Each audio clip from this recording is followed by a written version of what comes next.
Hello friends, this is Callie. Thanks so much for joining me today. I am sharing another STAMPtember 2021 collaborative set using a clearly besotted set called Magical Christmas. This stamp set is definitely one of my favorites from this month. It's just so adorable and I can't wait to share this quick and easy tutorial with you. So I want to start off by showing you the stamp set. I think it's always nice to see what that looks like. We've got this round landscape scene, and then we've got a few other images. Now, Clearly Besotted is really popular for this type of layout on their cards. I think it's very unique to their company, and that's not to mention the adorable images that they illustrate. Okay, so on the coloring, as always, I'm going to speed through it. I feel like there are lots of wonderful in-detail tutorials out there on coloring, and mine is fairly straightforward. I'm just going to apply some dark color in the corners and nooks and crannies, and then blend it out with a medium shade, and then finally with a lightest shade. These unicorn illustrations remind me of soft plushies that my daughter plays with, so I'm keeping that in mind and making this super colorful with these teals, pinks, and purples.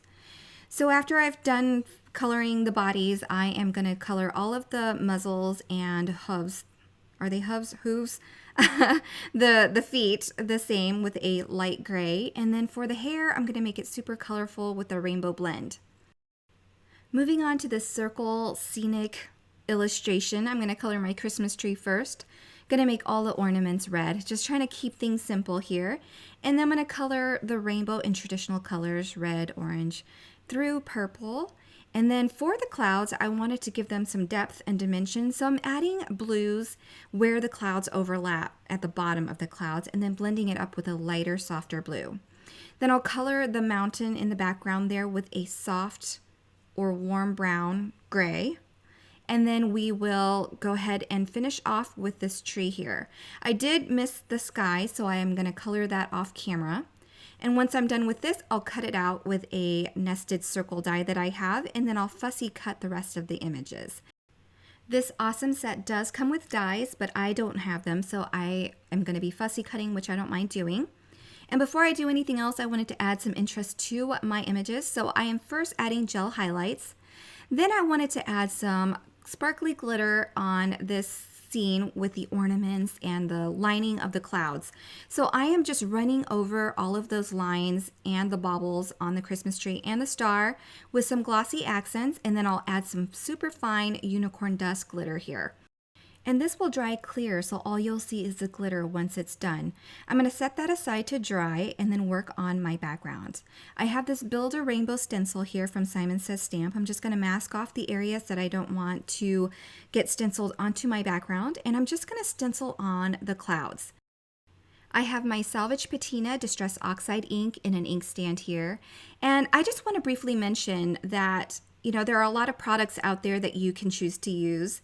I want to support small business and my friends, and this was designed by my friend Brianne Loveland. These products take months and months and months to go from concept to production, and so whatever you want to buy and use is up to you.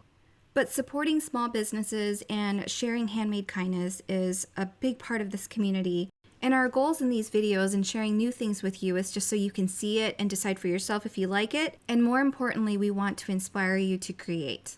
Okay, so back to my card. I finished ink blending, and I did smush some of that ink onto an acrylic block and sprayed some water onto it so I can turn it into a light paste to splatter my panel to give it a little bit more interest.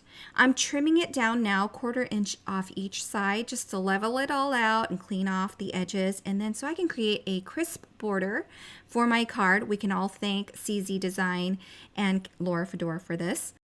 Next up, I adhered my circle sentiment. It's the largest, it's going to take up more space.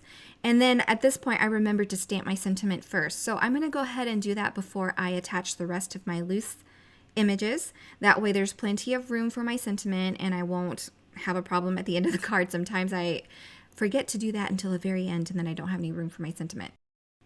Okay, so I have my sentiment stamped, and now I'm just laying out my unicorn images to make sure I like where everything is before I adhere it down.